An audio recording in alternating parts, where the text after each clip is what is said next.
തൃപ്തി വരുന്നതിന് മുമ്പ് സ്ഖലനം സംഭവിക്കുന്ന അവസ്ഥയാണ് ശീഘ്രസ്ഖലനം എന്ന് പറയുന്നത്. മരുന്ന് കൊണ്ട് മാറ്റേണ്ട രോഗം അല്ല. കാരണം ലൈംഗിക ബന്ധം തുടങ്ങുന്നതിന് മുമ്പ് ഉള്ള ഉത്കണ്ഠ, മാനസികമായ സമ്മർദ്ദം, പരാജയഭീതി, അമിതമായ ആവേശം തുടങ്ങിയാണ് മാനസികമായ കാരണങ്ങൾ.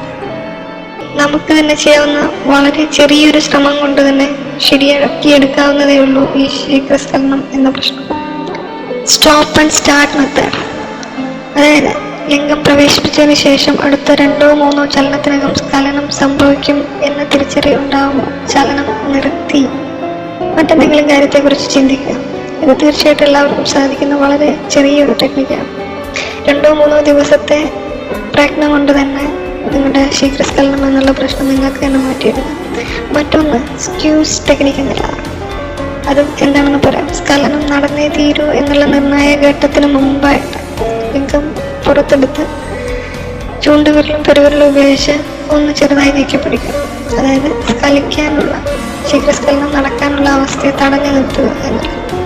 ഇത്തരത്തിൽ ഒരു ദിവസം 2-3 തവണ, അതായത് ഒരു ലൈംഗിക ബന്ധത്തിന്റെ ഇടയിൽ 2-3 തവണ ഇപ്രകാരം ചെയ്യുന്നത് ഒരു 3-4 ദിവസത്തെ പ്രയോഗം കൊണ്ട് തന്നെ നിങ്ങൾക്ക് തന്നെ ശീഘ്രസ്ഖലനം എന്നുള്ള അവസ്ഥ മാറ്റിയെടുക്കാം.